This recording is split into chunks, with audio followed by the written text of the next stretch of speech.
Lo primero que haces cuando te levantas, apagar la alarma del teléfono y 5 minutos más en la cama. Para dormir, pijama, ropa interior o desnudo. Bueno, en verano ropa interior y en invierno pues el pijama, está claro. Libro, disco, película o videojuego. ¿Cuál es tu disco preferido?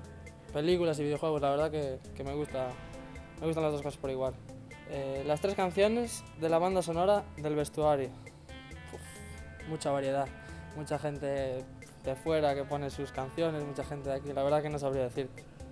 Me gusta casi todo lo que escuchamos, casi todo. El mejor DJ del vestuario, ¿por qué? Pues la verdad que siempre pone música a los mismos y yo creo que o Cabral o Orellana son los dos que ponen la música y no te sabría decir uno mejor que el otro porque la verdad que escucho a los dos lo mismo. El peor DJ del vestuario, ¿por qué? Uf. Peor DJ del vestuario. Esta no sé qué decirte. Pasa palabra. ¿Tu rincón preferido de Vigo o alrededores? ¿Por qué? Aquí al lado el Monte del Viseador, que suelo venir mucho con el perro a pasear y la verdad que me gusta mucho.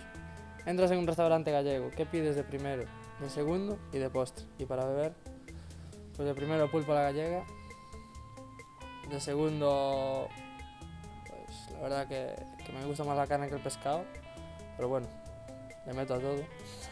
Y de postre siempre algo que lleve chocolate. Y para beber, pues agua. Un compañero de equipo para ir de cena, ¿por qué? Y de fiesta, ¿por qué? Tanto para ir de cena como para ir de fiesta, pues me iría o con Yago o con Hugo, o con los dos a la vez. ¿Por qué? Porque son con los dos que mejor relación tengo dentro del vestuario, aunque es buena con todos, pero bueno, con estos dos son con los que más afinidad tengo y pues me los llevaría a ellos, sin duda. ¿Cuál es el peinado que más te hace reír en el vestuario? ¿Y la vestimenta? El peinado, pues el de Dracis, que ya no está aquí, pero le llevaba una piña en la cabeza. Este año lo intentó cambiar, pero no le salió bien tampoco. La vestimenta, la de Teo. Eso llevar calcetines con chancletas y eso, aquí no se lleva, amigo.